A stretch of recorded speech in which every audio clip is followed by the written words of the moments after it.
Hello, everyone. Happy National Poetry Month. At least when you see this, it'll be April 1st, April Fool's, which is the first day of National Poetry Month. Anyway, ignore all of this. I have 45 jackets over here because Virginia doesn't know whether it wants to be hot or cold. At any rate, this month I'm going to talk about a bunch of different, well, I guess four. I haven't changed my calendar yet, so I can't tell whether it's going to be 4 weeks or 5 weeks. But I do have enough poetry books if it is 5 weeks. So, just letting you know, I got books. Okay, so today we're going to talk about this book by Walter Dean Myers. I love it so much. On my old channel, I don't think I made a video about this, but I feel like somehow I have talked about this book, and I could not for the life of me figure out where I talked about it on. I think maybe Facebook, but when I look at my memories, I just recommend reading it. But I have ranted about this at some point, but I just could not figure out where. So here's the whole video about it. It is a book of poetry and old photos of beautiful black children. Those are the brown angels. Before we get into some of my favorites, and obviously, before I didn't do this, but this book, I just want to tell you, it's a super quick read. I know he has longer works, which I'm going to talk about a little bit in just 1 second, but I just read this in 10 minutes for this video. So, the other books I have, I don't think I can read them that fast, so I gotta prepare more than I did this week. But this book is so cute. Let me just... And then here's the bag. I got it on Amazon. I don't even know what I was even looking for on Amazon, but this was a great find. Okay, so I'm going to talk about the author with my handy dandy notebook. He was born... he had a different middle name. His different middle name was Milton, Walter Milton Myers, but he was known as Walter Dean Myers. He was born August 12th, 1937, and he passed away July 1st, 2014. He was an American writer of children's books, best known for his young adult literature, according to Wikipedia. He was born in Martinsburg, West Virginia, but was raised in Harlem. We all know where Harlem is, right? Of course. A tough childhood led him to writing, and his school teachers would encourage him in this habit as a way to express himself. He wrote more than 100 books, including picture books and nonfiction. He won the Coretta Scott King Award for African American authors 5 times. His novel Fallen Angels is one of the books most frequently challenged in the U.S. because of its adult language and realistic depiction of the Vietnam War. I really want to read that now. He was the 3rd U.S. National Ambassador for Young People's Literature, and he served in 2012 and 2013. He sat on the board of advisories of the Society of Children's Book Writers and Illustrators. Those were the highlights. Say that last thing 5 times fast. Okay. So he was born in West Virginia, but at the age of 3, he was given over to Florence Dean. Okay, so that's how he got the name Dean. Who was the first wife of his biological father, George Myers, and her husband, Herbert. So then they ended up raising him in Harlem, New York City. Herbert Dean was an African American man, and his wife was German and Native American, who taught English at a local high school. Myers later took Dean as his middle name in honor of his foster parents, Florence and Herbert. So that explains the name. As a child, they said he centered his life on his neighborhood and his church. The neighborhood protected him, and the church guided him. He was smart but did not do well in school. They said they considered him a disruptive student. He did have a speech impediment, it says, so, that was a struggle for him. And he would lash out at those who teased him. I mean,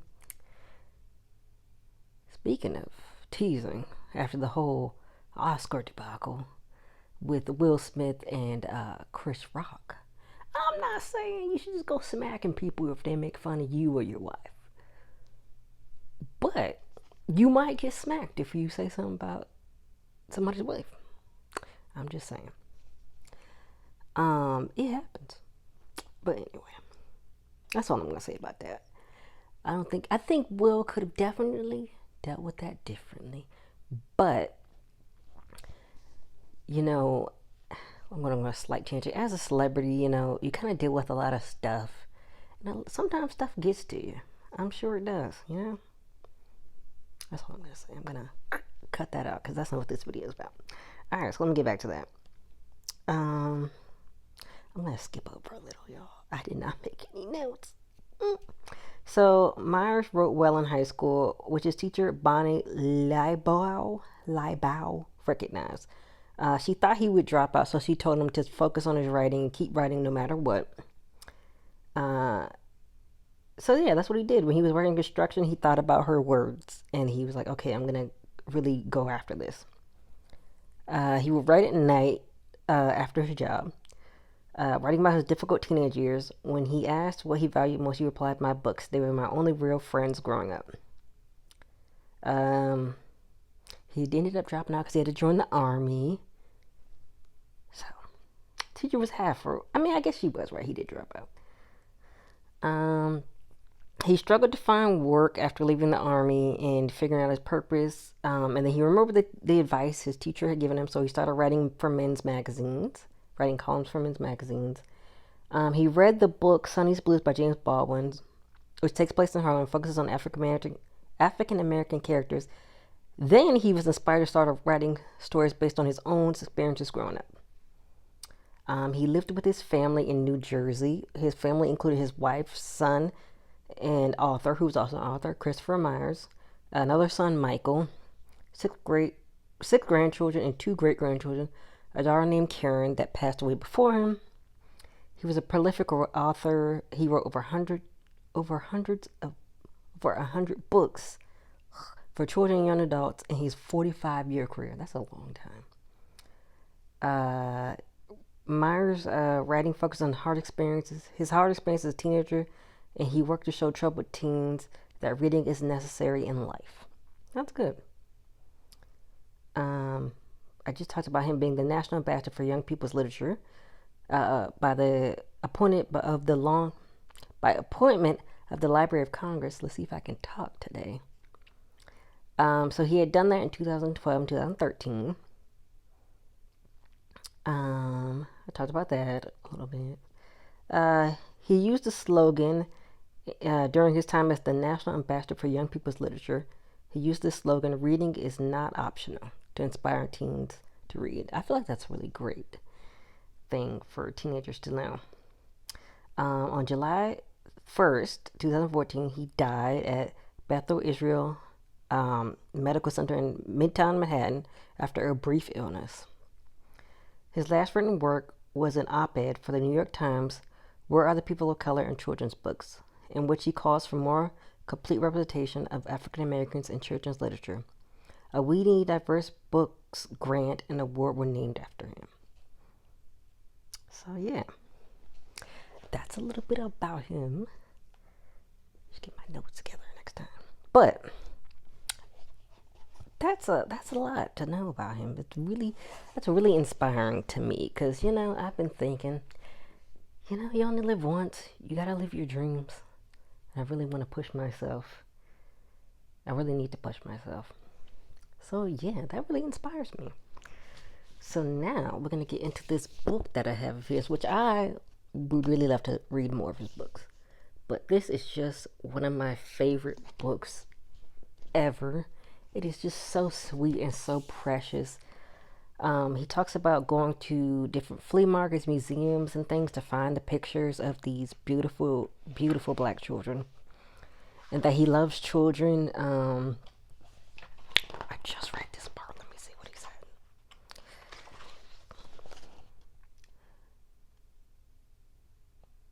Yeah, he says, why do I love children? I think it is because the child in each of us is our most precious part.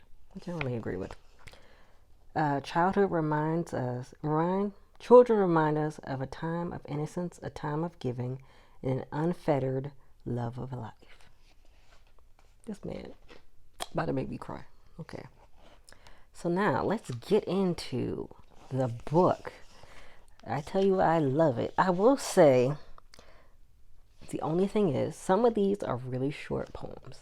But I don't know if he wrote a lot of poetry. And sometimes people, that's what they like. They like to write short poems. Some people like to like long-winded poems. I'm like all over the place, so I can't really say nothing. Because sometimes I do. I like to have a 3-liner, a 5-liner, a 6-liner. And then sometimes I write 2 pages, 3 pages, 4 pages, 5. Or however my heart feels. So I can't really say nothing because I don't really have a consistent style. But I will read you 2 of my favorite poems, okay? Oh, I should show you some of the pictures. Look at this. Hopefully my ring light's not in the thing. I feel like it probably is. This is one of the poems I'm going to read. But I'm going to read the very last poem because I'm going to be honest. I really like all of the poems, but this is really nice. So here's the last picture. Well, not the last picture, but this is the picture that goes with the poem. It's called Pride. The sound of their steps has long been gone. Blackfoot, Strongfoot, stumbling on. Oh, follow the memory. The sound of their song has long been gone. Black song, strong song. Souls singing on, oh, cherish the memory. The depth of their pride will never be gone. Black hearts, strong hearts, hearts beating on, oh, honor the memory. So that's the last poem of this book. And this is a little picture of school children, beautiful black school children. And this is the very last picture of the book. But the poem I wrote is based off of another poem in the book that I think is my favorite. It's called Pretty Little Black Girl. And then let me show you. I think I already showed you this page, but I'm going to show you again. So there's a little black girl here. A little black girl there. And these pictures are just so sweet. I just love children. Sometimes they do annoy me. I'm not going to lie. Children can be annoying, but those are very precious. But here we go. It's called Pretty Little Black Girl. Pretty little black girl, sweet as can be, wiggle waggle, wiggle waggle, 1, 2, 3. Pretty little tan girl, she knows all the tricks, wiggle waggle, 4, 5, 6. Pretty little brown girl, you know you sing so fine, wiggle waggle, 7, 8, 9. Pretty little coffee girl, she knows how to win, wiggle waggle, we've reached 10. Aren't these just the most whimsical, precious poems? I like how he repeats things and he uses onomatopoeia. Onomatopoeia is like when he says wiggle waggle, because it's like a sound effect, basically. And he uses alliteration, he uses rhyming, makes it simple, makes it something that I think it would be really nice, like for children to hear, because then it makes you remember. Like it's like sing-song. You remember this, you remember that. You remember.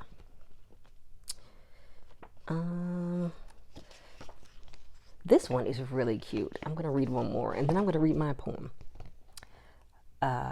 Jeannie had a giggle. Jeannie had a giggle just beneath her toes. She gave a little wiggle, and up her leg it rose. She tried to grab the wiggle. She tried to grab the giggle as it shimmied past her knees, but it slid right past her fingers with a "excuse me if you please." It slipped around her middle. It made her jump and shout. Jeannie wanted the giggle in. That giggle wanted out. Jeannie closed her mouth, but then she heard a funny sound. As out that silly giggle flew and jumped down to the ground. Jeannie caught it with her foot just beneath her toes. She gave it a little wiggle, and up her leg it rose. That's so cute. And then look at the picture here. Very beautiful.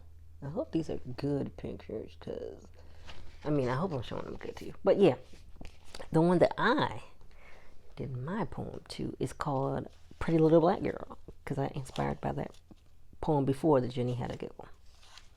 All right, here it goes.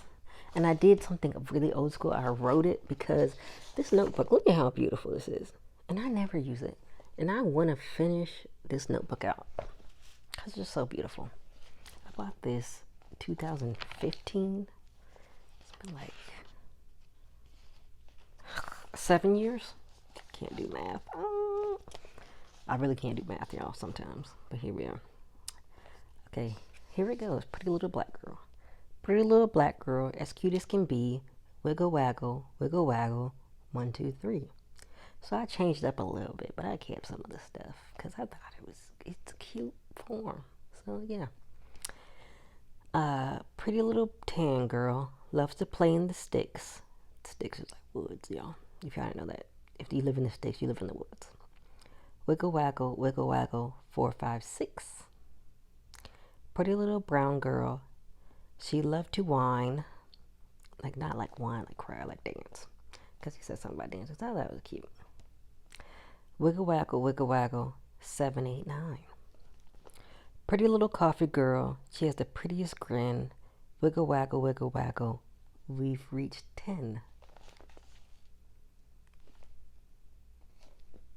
You can't go wrong with the format. This is just so cute. Ugh, I just love this book, y'all. I'm 155%, 250% recommend you get this book. And I will also be looking up his other books because this is just so, this is the sweetest thing. It makes me want to explode from how sweet this is. And it's such a quick read. I really went through this in 10 minutes. If you go all the way through. And the pictures are just really nice. It's just really nice. Let me show some more. Yeah. 110. I already said this. I can't recommend this book enough. I don't really have any cons, honestly. Other than, it's short.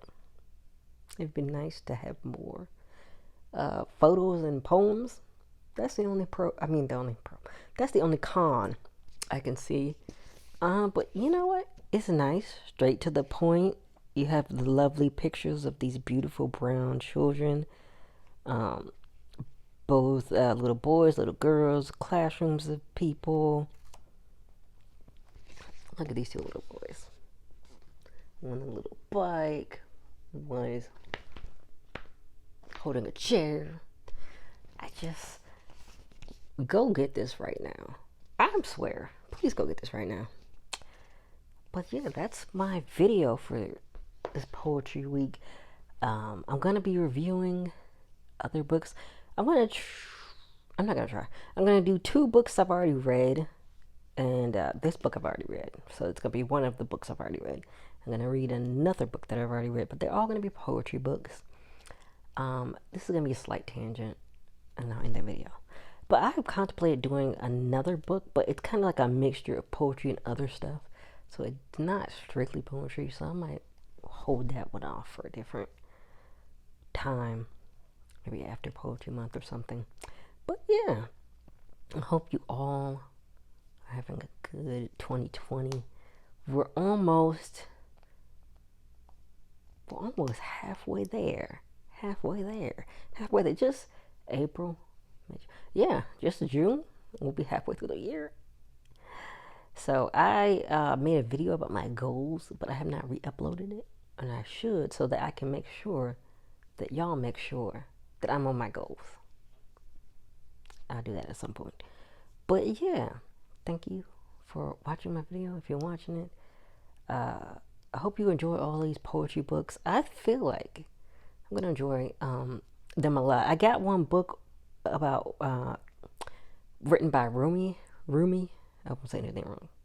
I'm not wrong. I hope I'm saying anything right. It's late at night again, y'all, and I'm recording. I'm reading a poetry book by Rumi, and I did look him up a little bit, and we'll talk about it next week. Because I really want to read that book, because one of the poems I already read, I love it. It's just That's great. So we're going to talk about that next week. Unless, you know, me, I change my mind. But I'm going to try not to change my mind. I'm going to stick to what I said. All right. I'll see y'all next week. Happy National Poetry Month.